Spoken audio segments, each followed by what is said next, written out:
What's up, everybody? Real excited to be back here on Honest Spirits, where we try. Before you buy, hopefully. Hopefully. I'm Grady. I'm Jason. It's good to be back. Yeah, it is good to be back. We have an interesting bottle on the podcast today. Our good friend Chad, I guess. We're going to call him Chad. He likes to remain anonymous. So he loaned us and let us crack for the first time the Remus Repeal 7-year. Yeah. Yeah, and we learned our lesson, so the paper or the plastic has been removed, but it is a fresh crack. It is a fresh crack. All right. I honestly don't know a ton about this. I do know that the Remus Repeal is a once-a-year release. They are pretty allocated. Yeah. I think they're usually around $100 to $120. Yeah, something like that. I know that a lot of people look forward to this release, and I know we've tried a Remus Repeal together at some point. I don't know. I don't think we ever did any. I've tried 5. We tried 5 together. I had a bottle of 5. It was stellar. 6 was, I didn't buy it. It was meh. That's what I thought, yeah. And I have really not heard much about 7. So formerly MGP, now Ross and Squibb. They've changed their name. It's named after a couple of gentlemen that were making whiskey back around the 40s. Back around the good old days. Yeah. This is a blend. So we have the 2023 medley is what they call it. It is 6% 2007 bourbon and 21% rye from that year. 26% 2013 bourbon and 21% rye. 21% 2014, 21% rye. 26% 2013 bourbon, 36% rye. 21% 2014 and 36% rye. So a lot of numbers there. Basically, it's just a good old-fashioned blend. Yeah. We know that barrel is kind of the master blender of today, but yeah, we'll see. Yeah, let's see what this is. It better be like kind of complex, if not very complex, with all of that, going into it. True. Ooh, I can already tell. One can hope. It smells really good. Smells fabulous.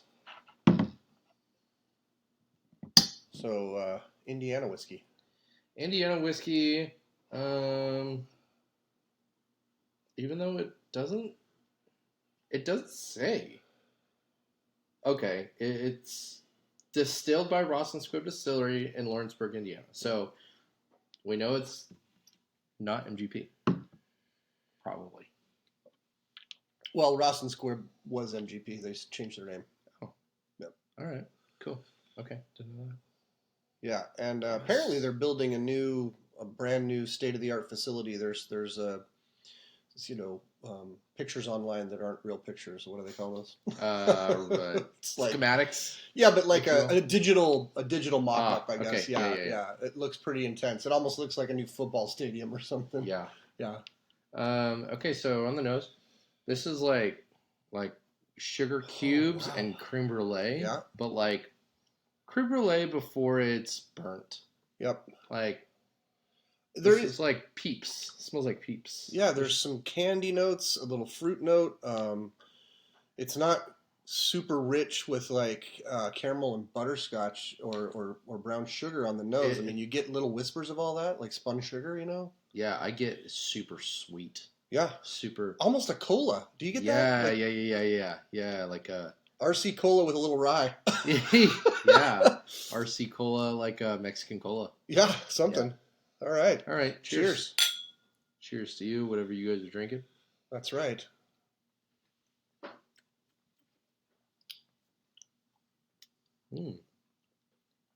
That's pretty good. Initial sip, a lot more rye. In the middle of the sip, like when I first got it into my mouth, I was like, oh, there's not much to this. Oh, bam! There it is. And that's what she said. Yeah. All right. I always say never judge on the first sip.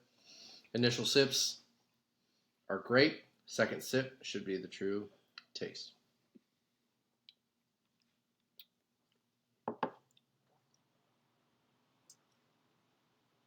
That is really light. Not in a bad way. It almost tastes like there's some light whiskey influence in this. And I don't know. I say that because I taste a high corn. Do you? I know light whiskey's high corn mash bill. And so it's flavorful. There's kind of a lot going on. It's just warm right now. Yeah. It's just really warm. I don't get a whole lot of rye influence though. I do. Really? I'm getting a ton of almost like a toasted rye.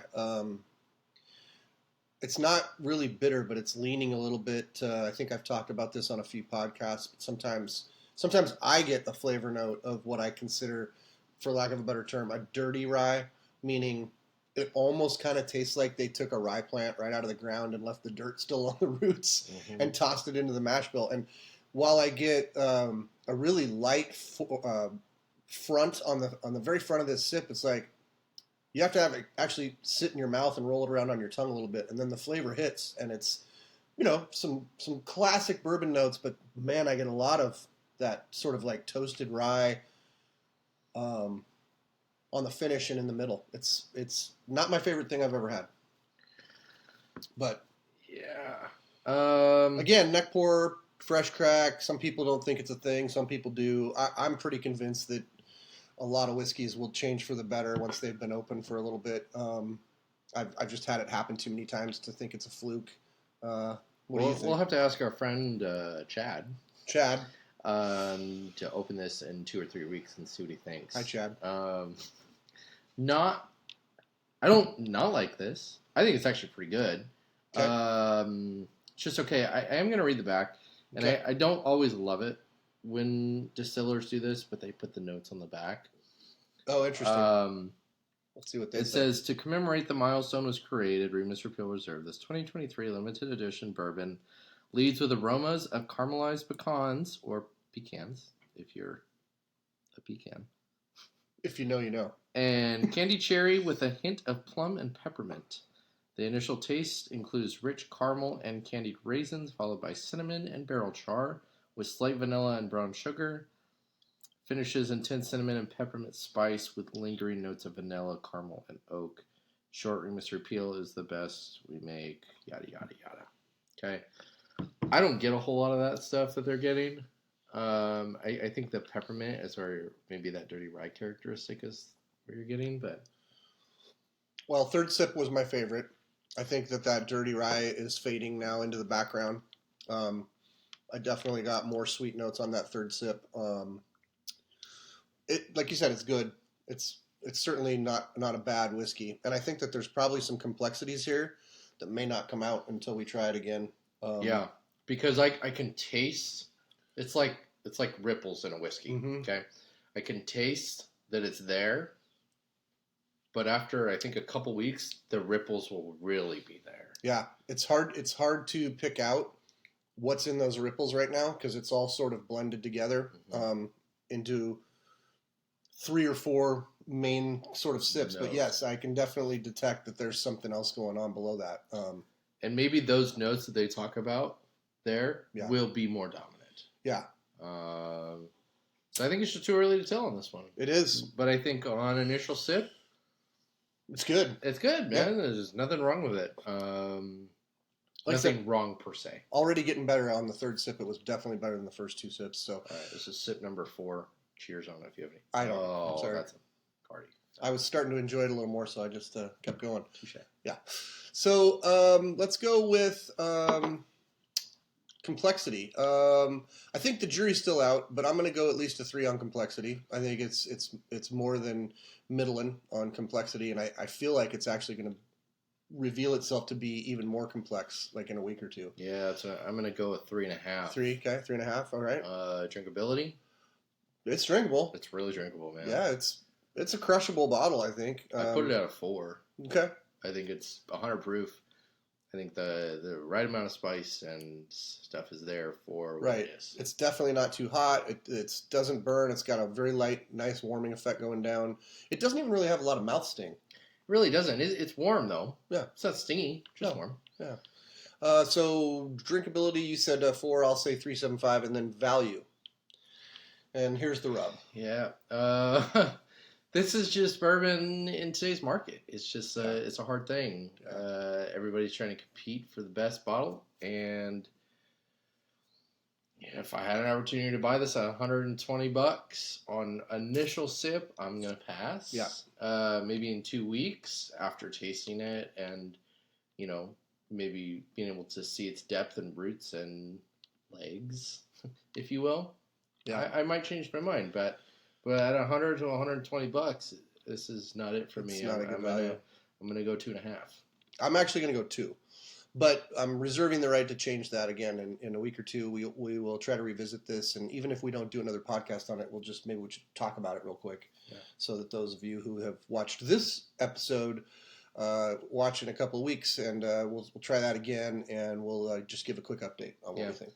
Hey, also, thanks to our friend Chad for letting us pop this on the podcast. Mm-hmm. If you have something that you're curious and you would love to have us try, or you're being generous with your pours and you are able to share something with us, we are definitely open to that as well. We'd love to feature you on the podcast if that's something that you want to do. You want to be on the podcast? Hey, I have this awesome bottle. Yeah. Let's do it. Come chat with us. Yeah, come chat with us. Come hang with us. Come drink with us. That's what it's all about. That's right.